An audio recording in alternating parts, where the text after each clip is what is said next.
pan-fried pork chop with a caramel soy sauce. It sounds quite elaborate, but there's only a few ingredients in this. And because it's only a few ingredients, it really does shine. So I'm cooking this on my induction because I want a really hot heat so we get nice caramelization on the pork and to make a really nice caramel. So we need to turn this on to a high heat to start with. And I'll add just a small splash of extra virgin olive oil.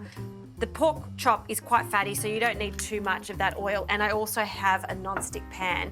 So we need to season the pork chop, a very small amount of salt too, because I am adding soy sauce to the sauce. So just a small amount on both sides. This is more just to develop a nice crust on our pork chop. Pat that in, and then into the hot pan. Hear that? We want that nice sizzle. So I'm going to give this about 2 to 3 minutes on each side, and then we'll get onto the caramel.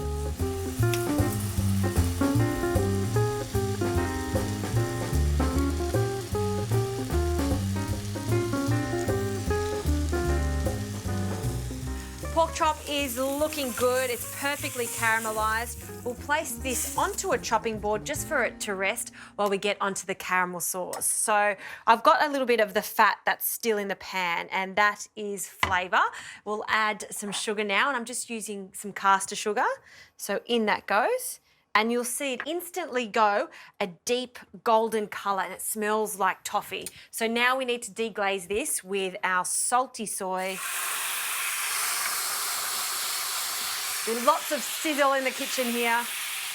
And to balance it out, I need some vinegar. So I'm going to be using some black vinegar. I love the deep flavour of it. We'll pop that into. And these are quite bold flavours, so I do like to just mellow it down with a splash of water and just allow that to bubble away for a few minutes. Now, while that's happening, I'm just going to slice my pork chop, and we'll just do this on an angle. And I just love the perfect amount of fat to lean meat ratio on a pork chop like this.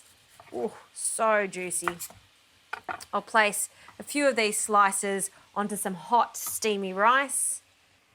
And this sauce, it's thick, it's rich, it's perfectly balanced with that saltiness and the sweetness.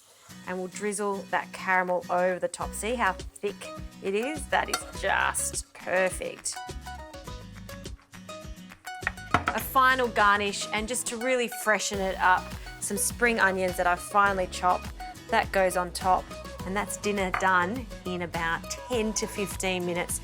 Doesn't get any better than that.